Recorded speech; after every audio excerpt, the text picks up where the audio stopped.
Merci d'être venu ici aujourd'hui. On va parler d'AI. C'est assez original comme sujet. Pourquoi pas. Ce qui m'intéresse, c'est d'explorer avec vous ce qu'on peut, au-delà du mythe, des croyances ou autres concernant l'AI, ce qui m'intéresse, c'est de voir ce qu'on peut réellement faire avec et contre les AI, surtout à court terme aujourd'hui, et plutôt que faire peur, et ce qui n'est pas très utile pour l'instant. Mon parcours, c'est j'ai fait plein de choses dans la crypto, surtout application security. Je me suis un peu perdu chez Telco, et maintenant je fais de la threat intel. J'ai fait quelques trucs.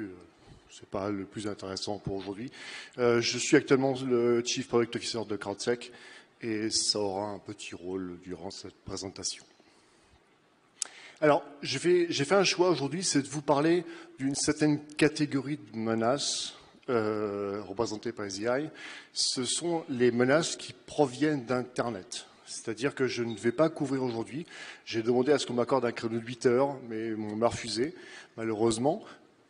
Heureusement pour vous, on va donc pas évoquer tout ce qui est deception, tout ce qui est impersonation, tout ce qui est l'utilisation des AI pour fabriquer des fausses identités, tout ça pour fabriquer des malwares. Ça, c'est une partie que nous ne couvrons pas. Accessoirement, c'est pas du tout mon domaine de compétence, si tant est que j'en ai un, mais ça l'est encore moins que l'autre.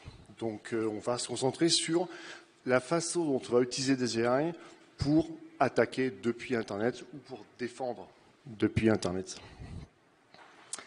Il se trouve qu'on n'est pas totalement dans le faux quand on considère les attaques et menaces venant d'Internet, puisque selon X-Force, le lab d'IBM, ça couvre quand même encore 53% des menaces à l'encontre des entreprises.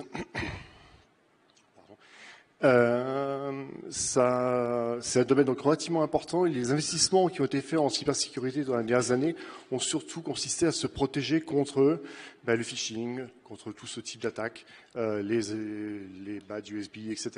Les menaces qui provenaient de l'interne en ciblant des personnes et non pas les domaines. Donc on a eu un énorme essor des EDR, de tous ces équipements, un effort aussi très important de formation des personnes de l'entreprise à l'encontre de ces menaces. Les IRA contribuent maintenant à l'amélioration de la qualité de ces contenus dangereux, mais encore une fois, ce n'est pas mon domaine d'expertise, donc je ne vais pas m'y référer. En revanche, l'exploitation des vulnérabilités depuis Internet, le fait de scanner vos infrastructures à la recherche d'exploits, à la recherche de vulnérabilités que vous pouvez présenter, ça, c'est quelque chose que les AI vont changer considérablement. La façon dont on va détecter et surtout pénétrer ces informations avec une puissance de frappe bien plus importante.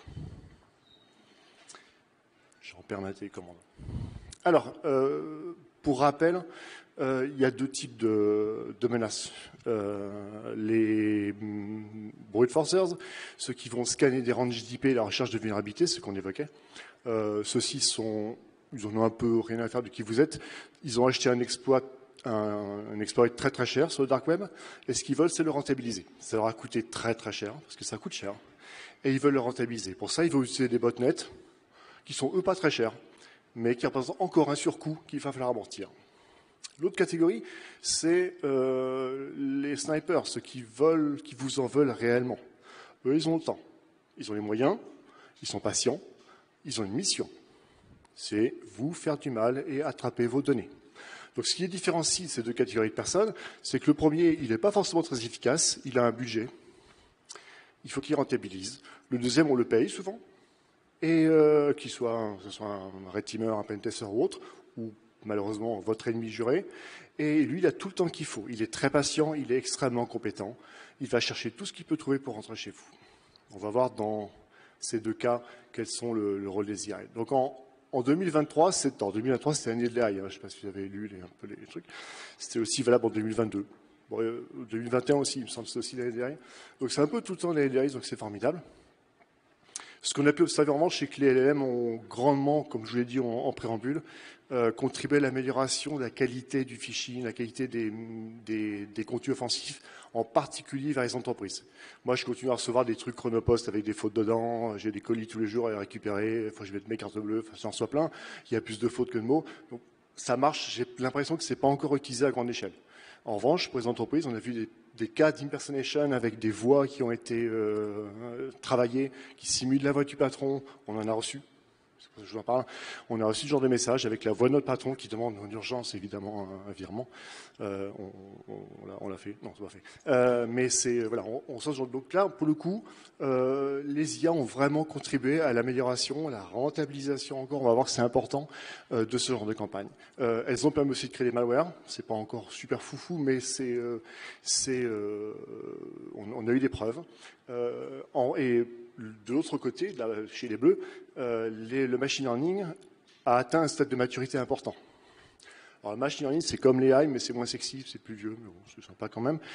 Ça consiste à analyser des quantités de data et à poser des algorithmes bien malins pour faire des belles corrélations. C'est des choses qui sont mises en place depuis longtemps et qui maintenant ont fait leurs preuves, et les IA sont juste une extension de ces modèles et permettent d'aller plus loin et de manière plus rentable. Ce que les Gen AI ont changé, cette nouvelle génération d'AI donc, c'est qu'elles ont amélioré la productivité.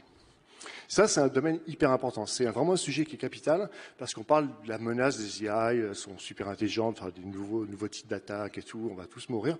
En fait, la vraie preuve qu'on a, et ça c'est mesuré, c'est qu'en fait, les AI, ce qu'elles vont changer, c'est qu'elles ont fait entrer le cybercrime dans le monde de la productivité. Une AI, c'est génial parce que ça coûte pas cher.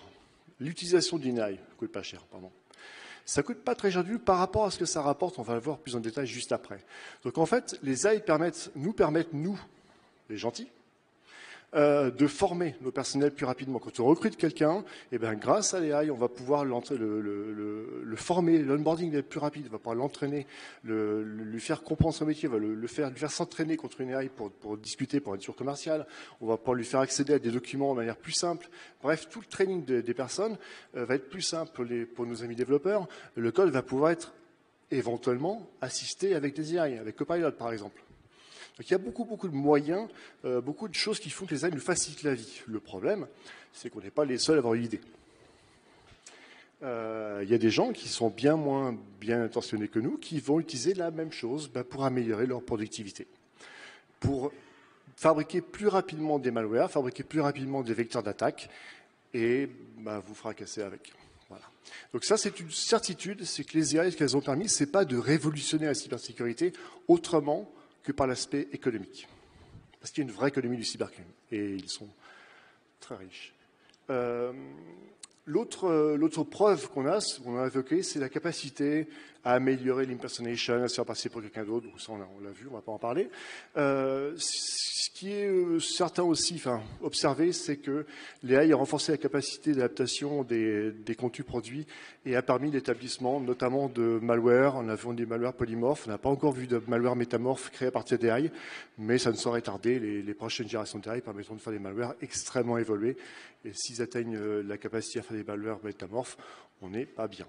On a intérêt à les bloquer avant. En revanche, comme je vous le disais juste avant, on n'a aucune preuve. Et on est loin d'avoir des preuves que les AI nous ont permis jusqu'à maintenant de découvrir une nouvelle classe d'attaque. Il y a une dizaine, en gros, de classes d'attaque différentes depuis que le monde est monde, c'est-à-dire depuis Internet, depuis 50 ans.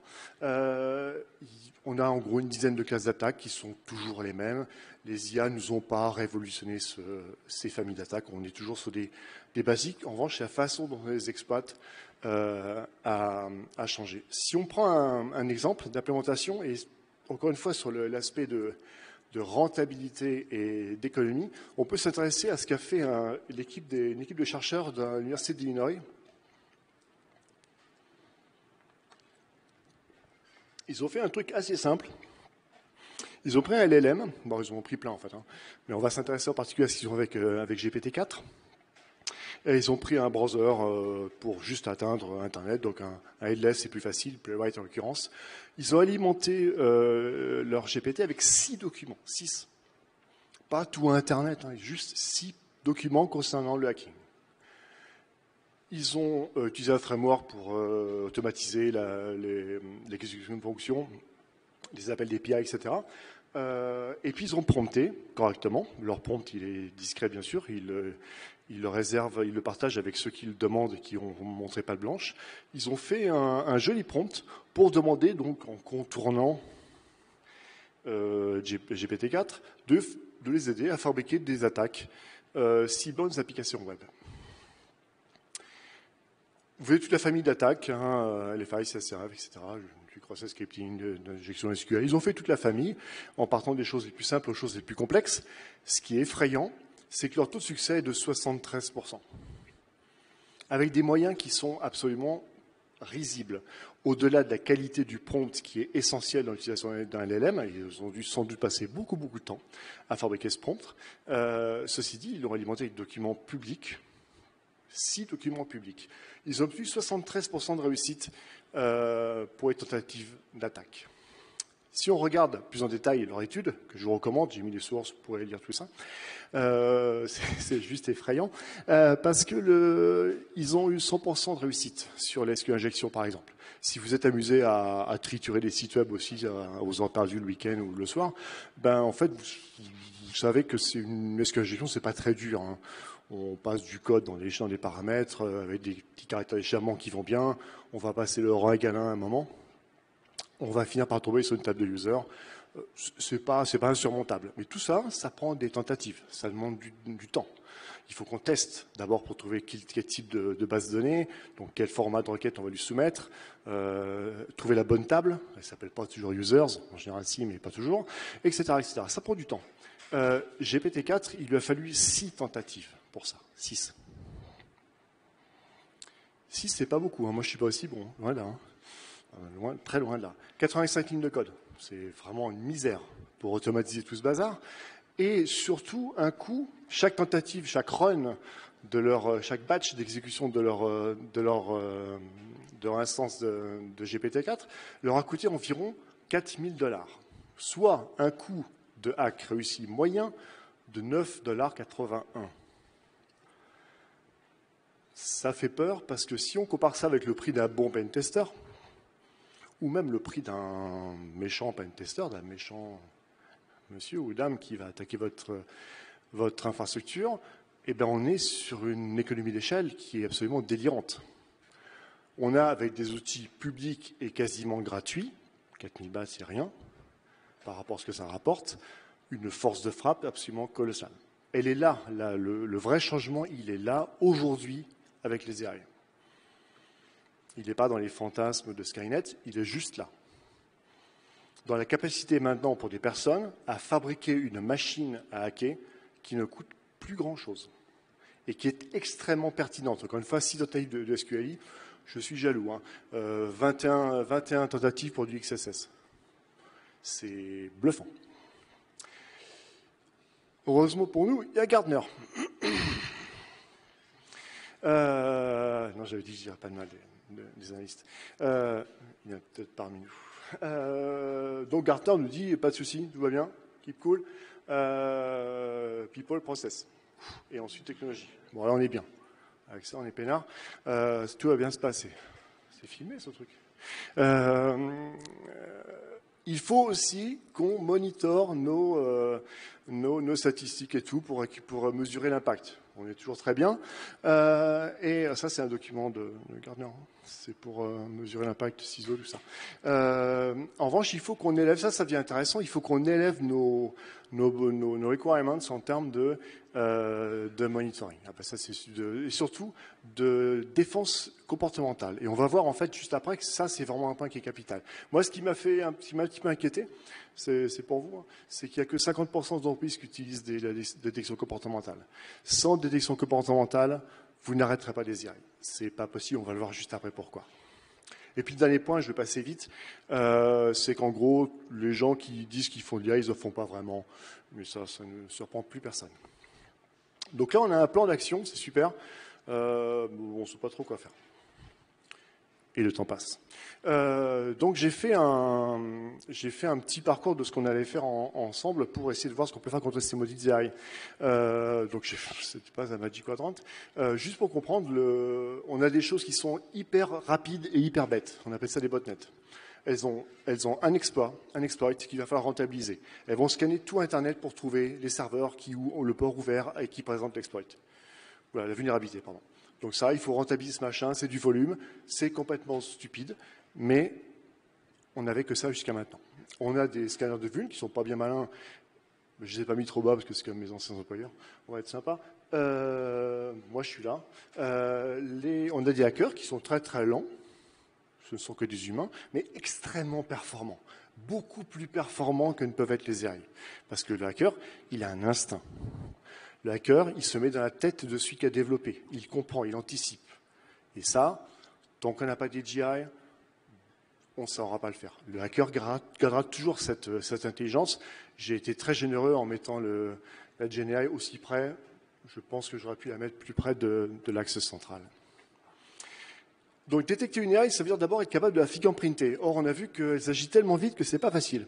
Alors, soit on fingerprint l'intelligence, c'est compliqué, soit on considère que quelqu'un qui fait un fuzzing, donc des tentatives extrêmement rapidement et extrêmement intelligemment, représente une menace, et c'est ça qui va caractériser des AI.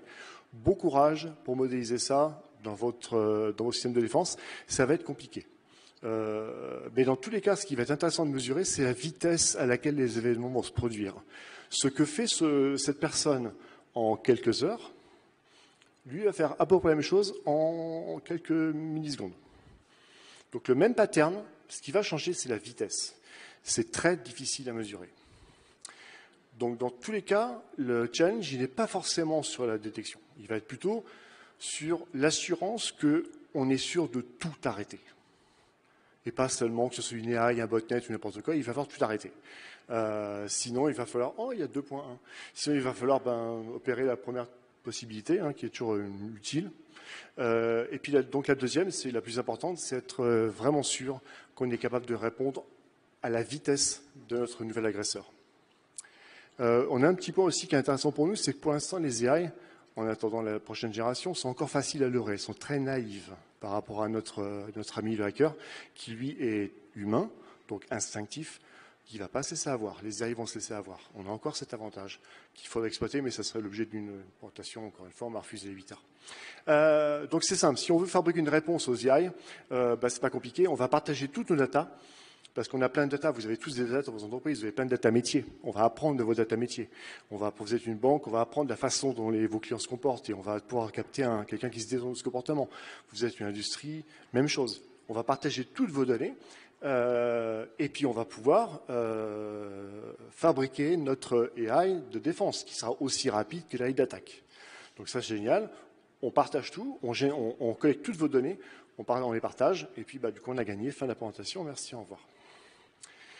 Malheureusement ou heureusement, ça ne va pas être possible. D'abord, vous ne serez pas d'accord pour me donner toutes vos données métiers. Si vous êtes ma banque, je ne vous en voudrais pas. Le souci, c'est qu'on est protégé et l'avantage, c'est qu'en particulier nous, Européens, sommes protégés par des lois qui garantissent que les gens, quels qu'ils soient, y compris nos propres fournisseurs de services, ne vont pas faire n'importe quoi avec nos données personnelles. Donc moi, ça ne m'amuse pas de savoir que mes données personnelles dans ma banque vont être partagées, même pour fabriquer une AI, je ne veux pas. Je ne suis pas d'accord. Vous n'êtes pas d'accord, vous avez raison. Donc il faut qu'on fasse sans. Il faut qu'on fasse sans cet avantage qu'ont les méchants, c'est de pouvoir faire n'importe quoi avec les données. Parce qu'eux, ils en ont plein des données. Parce que quand on fait un CTF, on est ravis de publier comment s'est passé le CTF avec les logs du CTF. Quand les chercheurs en sécurité progressent, ils sont ravis de partager avec la communauté, et c'est pour le bien de tous, que ces informations soient partagées. Tout ça, c'est du fuel pour les méchants. Mais nous, ce dont on a besoin pour modéliser nos comportements de défense, c'est de la façon dont vos applications se comportent. Et ça, on ne peut pas le partager. Donc, on est à nouveau coincé. On est mal barré. Heureusement, notre cible, elle a un problème. En ce moment, elle a un problème et ce problème va durer. Notre agresseur, il a besoin de venir jusque chez nous pour nous faire mal. Or, il n'est pas super bien équipé en ce moment. Et ça aussi, ça ne va pas changer. On est parti du principe au début qu'on se concentrait pour cette présentation sur les attaques qui proviennent d'Internet. On parle bien d'Internet. Un vieux machin qui n'a jamais été conçu pour faire de la sécurité, qui n'a jamais été conçu pour nous rendre la vie facile et qui est basé sur un protocole qui a 40 ans. Donc c'est super, on va profiter de ça. On va en profiter pour l'instant. Et contrairement à ce que les plus pessimistes peuvent penser, on va en profiter pendant un petit moment parce que ce n'est pas demain qu'Internet va être mis au placard. Donc on a la chance pour l'instant, et on va l'utiliser à mort, d'utiliser la faiblesse d'Internet parce qu'à un moment ou à un autre, ces méchantes AI, où qu'elles soient, vont passer par un segment de réseau pour parvenir jusqu'à vos data centers ou le cloud dans lequel se situent vos assets. C'est durant ce petit moment qu'elles vont être exposées. On ne peut pas se baser sur la connaissance, on l'a vu. On ne peut pas attaquer les IA sur leur connaissance. On ne peut pas attaquer les IA sur leur capacité, sur leur power, parce que certes, OpenAI, les autres et Google contrôlent qui fait quoi avec leurs AI, mais rien n'empêche de dupliquer un modèle d'AI et de le faire tourner sur un data center privé d'une organisation qui serait mal intentionnée. Donc on ne peut pas contrôler ça. L'infrastructure, ce n'est pas non plus un point, parce qu'il est observé que même ChatGPT, à qui on a pu proposer de dupliquer son infrastructure, n'a pas fait ce pas. Donc l'idée pour l'infrastructure d'avoir à créer sa propre infrastructure, de se répliquer, et c'est à peu près le même réflexe tout à l'heure quand j'évoquais la différence entre malware, polymorphe et métamorphe. L'IA n'a pas encore, ce réflexe de dupliquer son infrastructure, du coup n'a pas identifié Internet comme étant une faiblesse. On va en profiter. Et donc, on a un truc, on a les IP publics. Et ça, c'est génial, parce que c'est une information qui est publique, qui n'est pas personnelle. Les IP que vous utilisez ne permettent pas de vous identifier directement, sauf si c'est l'IP de chez vous, mais c'est d'autres entreprises, non. Elles ne sont pas couvertes par le GDPR, sinon CrowdStrike ne pourrait pas faire son travail, et tous les acteurs de threat intel seraient bien embêtés. Donc, on va profiter de cette faiblesse. Les botnets sont faciles à reconnaître. Ils sont violents, bourrins, un SIM de base où un XDR va l'arrêter. La remédiation, on n'a pas d'inquiétude, ça se passe plutôt bien avec un WAF, avec un firewall normal, avec un IPS, XDR, toute la famille. Vous avez tous les fournisseurs qui vont là-bas. Comment est-ce qu'on peut être proactif face à un botnet? C'est pas compliqué. Si vous avez une solution de threat intelligence, vous connaissez ces IP.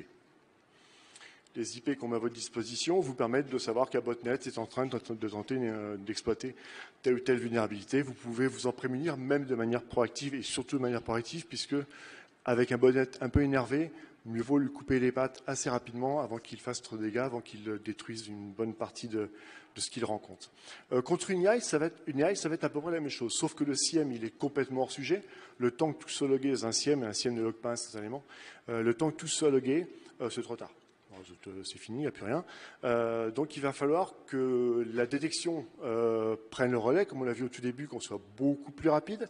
Et on ne va pas seulement se contenter de critères de volume, mais surtout de critères de rapidité. Et comme je vous l'ai dit, on n'ira jamais plus vite qu'une AI, donc il va falloir être proactif. On n'a pas d'autre choix face à des AI qu'être proactif et se baser sur l'IP. Ce qu'on sait faire en ce moment, quand je dis on, c'est on et les autres et tous nos concurrents. Ce qu'on sait faire, c'est détecter les signaux. Ça, on sait le faire dans l'infrastructure. On sait repérer, on sait mesurer la vitesse à laquelle s'exécute une tentative d'attaque. On sait corréler toutes ces informations entre les différents serveurs. On sait exactement faire ce que je t'en évoquais tout à l'heure, c'est-à-dire même pondérer la vitesse à laquelle ces actions s'utilisent. Donc la détection n'est pas vraiment un problème. On sait aussi, parce que tous les acteurs de cybersécurité que vous trouverez ici travaillent tous, comme je vous l'ai dit, sur la corrélation de données, sur le machine learning, pour rendre ces données le plus pertinentes possible. On sait et on est en train de construire des modèles de données qui vont permettre d'établir une intelligence partagée, pas collective, parce qu'on ne peut pas parler, encore une fois, la BNP ne partagera pas ses data avec l'école, etc. Et c'est pour notre bien à tous, mais on sait dire à chacun des interlocuteurs, vous pouvez créer une intelligence comportementale locale, qui sera certes limitée, mais qui existe. Donc ça, on sait le fabriquer aussi. On sait évidemment partager des IP agressives. Un effet réseau, on sait le faire. Et puis, bien évidemment, on sait, pour l'instant, avec des IP, minimiser et anonymiser ces datas pour être conforme avec la législation européenne ou américaine ou quelle qu'elle soit. On sait évidemment filtrer, analyser les datas. Donc on sait protéger déjà sur la base de l'IP ce qu'on va faire. la façon dont on intercepte ces IA. C'est-à-dire qu'aujourd'hui, en construisant un consensus qui est basé sur la confiance de l'utilisateur, un consensus basé sur la fréquence d'attaque de ces IA et sur leur volume d'attaque, on sait fabriquer une intelligence collective capable de reconnaître des IA et capable de les bloquer parce qu'elles ont ce segment de faiblesse qui est IP, V4, V6, peu importe, qui est IP lorsqu'elles atterrissent sur votre périmètre. Donc on a tous les éléments pour le faire. Ce qu'il va falloir, et c'est notre travail, nous qui défendons vos entreprises, c'est qu'on s'améliore sur le partage des données, qu'on arrive à centraliser des informations qui sont anonymes, mais provenant de contextes locaux et exploitables de manière centralisée, pour aller au-delà de l'IP, pour reconnaître des comportements sans que ce soit adhérent au métier, pour étendre notre capacité à reconnaître des comportements. Donc améliorer encore une fois notre détection. Mais tous les outils de remédiation sont en place.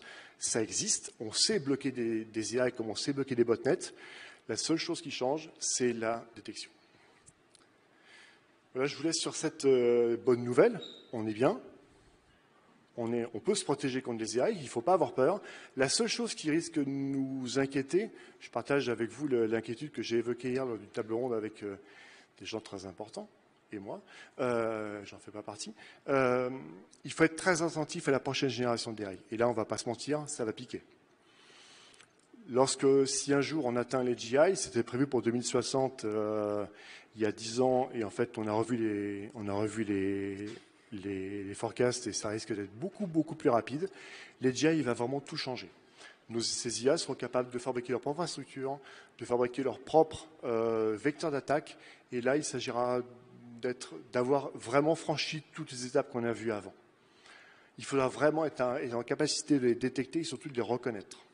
Lorsqu'elles vont commencer à améliorer leur capacité d'impersonation, le social networking, le social engineering, avec leur capacité de frappe sur les infrastructures, on va souffrir. Pour l'instant, on a encore cette faiblesse qu'est Internet. Profitons-en. Tant qu'Internet est basé sur IP, la solution qu'on a évoquée jusqu'à maintenant fonctionnera et fonctionnera très bien. Elle fonctionne déjà très bien. Elle fonctionne parfaitement contre les botnets. Elle fonctionne parfaitement contre les IA offensives. Il faut juste, détection comportementale, pas d'autre choix. La statistique n'est plus suffisante.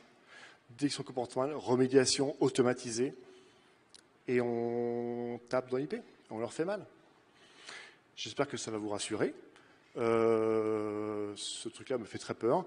Il n'y a pas de raison d'avoir peur. Tous les gens qui sont dans ce forum ont conscience de ces problématiques. Même les politiques que j'ai vus hier ont conscience que les enjeux sont de taille. Il n'y a pas de raison d'être pessimiste. On met en place tous les moyens pour que vous puissiez dormir bien le soir. Merci beaucoup.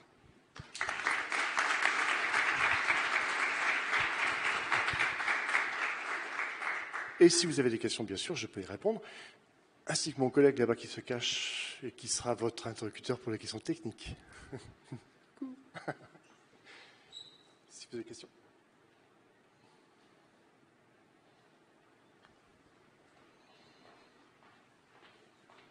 Ça, c'est toi qui dois faire ça normalement. Bonjour, merci pour cette présentation. J'ai juste une question. Vous dites on peut se baser sur l'adresse IP, mais imaginons qu'il y ait une adresse IP qui ne soit pas connue comme rogue, qui soit utilisée, qui ait été prise contrôle. On définit, on utilise CrowdSec, on récupère la liste des IP bloquées et voilà, on bypass en fait cette liste, on regarde quelles listes sont bloquées, on ne les utilisera pas pour attaquer. On utilise une IP qui a priori a l'air saine si on en a sous le contrôle. Comment vous faites pour bloquer une AI qui utilise ça ? En fait, la proactivité que j'évoque, elle est basée sur les IP les plus agressifs. Lorsqu'une IP ou un groupe d'IP en général, lorsqu'un botnet ne va pas utiliser qu'une seule IP, il va en utiliser plein, va agresser une source, il va rarement en agresser qu'une seule.